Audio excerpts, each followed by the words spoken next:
ce salon national de l'orientation, le premier du genre dans le Moyen-Nogoué, a été salué par l'autorité provinciale. Cet événement qui se tient ici dans notre belle province du Moyen-Nogoué est d'une importance capitale pour le devenir de notre jeunesse et pour le développement durable de notre pays tout entier. Cette édition met en fil rouge les métiers du numérique, aujourd'hui incontournables dans le monde professionnel. Aujourd'hui, nous avons les métiers transversaux. Quand on dit transversaux, ce sont des métiers qui, hier, n'utilisaient pas le numérique, mais aujourd'hui, le numérique est venu intégrer le cadre professionnel. Destiné aux futurs bacheliers, il affiche les objectifs singuliers. Pour qu'un jeune, aujourd'hui, décide de faire un choix d'orientation vers une école, vers une université, il faudrait qu'il soit assez informé. Et constitue un atout marketing pour de nombreuses écoles supérieures qui ont sorti du grand branding pour séduire les élèves afin d'intégrer leur filière de formation. 9 stands ont été érigés et visités par les autorités administratives. Poser le maximum de questions pour avoir une meilleure ouverture sur la suite de vos choix. Si certains apprenants avaient déjà fait leur choix universitaire, le cas est Tracy. C'est pas maintenant qu'on pense qu'on va faire après le bac. Ça, c'est pourquoi depuis 3 ans en arrière à la base. C'est pas maintenant. Donc, je n'ai juste un peu confirmé ce qu'on voulait en fait. D'autres, par contre, comme Fercy, ont vu un peu plus clair. J'ai choisi transit douane. L'événement renforce aussi le travail des conseillers d'orientation affectés dans les lycées. Il va nous permettre de poursuivre ce que nous faisons déjà en établissement avec les élèves, spécialement avec les élèves de terminale. Ce salon s'impose à tout point de vue comme une réelle plateforme d'échange entre les établissements de formation et les futurs étudiants, afin qu'ils saisissent les défis actuels du travail, et ce surtout à quelques 2 mois de la tenue du baccalauréat. 4h30, c'est le temps qu'il a fallu au directeur provincial de la pêche pour convaincre les professionnels du secteur au respect de cette réglementation. Sur les 2 arrêtés, le premier oblige toute embarcation à se munir d'un manifeste. Objectif, renforcer la sécurité fluvio-maritime. Toutes les pirogues qui vont doivent avoir un nom et une immatriculation. Si nous avons 2-3 personnes qui embarquent, le document qui doit être présenté, le manifeste qui doit être présenté, doit avoir pirogue numéro tel, le nommé tel, à bord tel et tel et tel, les noms et prénoms qui doivent être inscrits de façon lisible.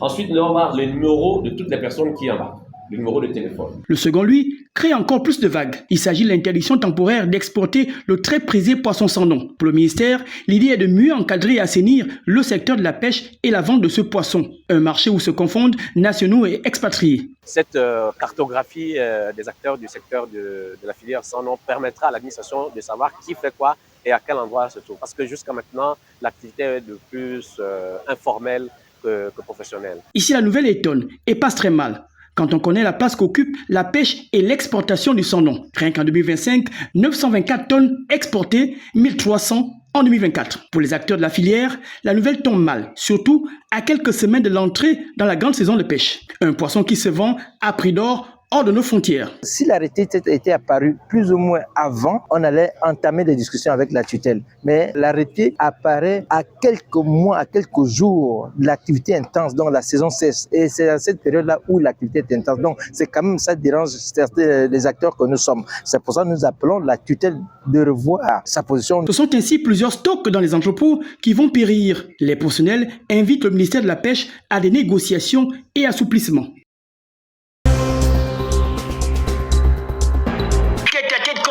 Entre le ministre de la Justice et le gouverneur du Moyen-Nogoué, Jean-Benoît Becal.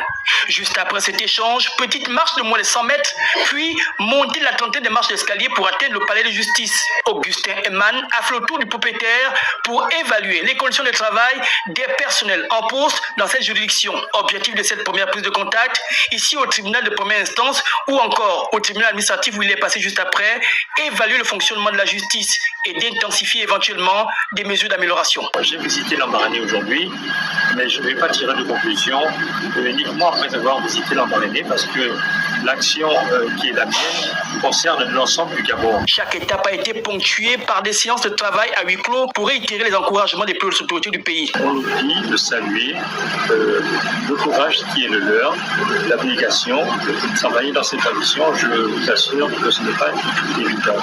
Le périple migovéen a été visiblement intense pour le membre du gouvernement qui s'est quelques heures après rendu à la maison d'arrêt. Visite des lieux et des conditions de travail du personnel pénitentiaire et d'incarcération des détenus qui somme toute sont difficiles.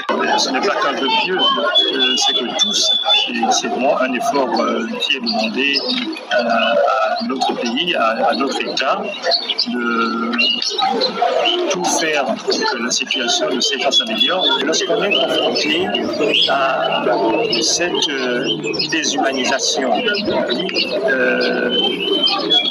je ne peux que féliciter les personnels de la sécurité pénitentiaire parce que ce n'est pas évident le travail que ces personnes font au quotidien. Le procureur de la République voit en cette visite un espoir de changement. Il en a bien pris note et puis il s'est engagé à faire ce qui était de son ressort pour pouvoir déjà donner à la prison beaucoup plus de moyens pour pouvoir les assister sur le plan social, sur le plan médical. Ces prises de contact vont se poursuivre à Mouila ainsi qu'à Chibanga.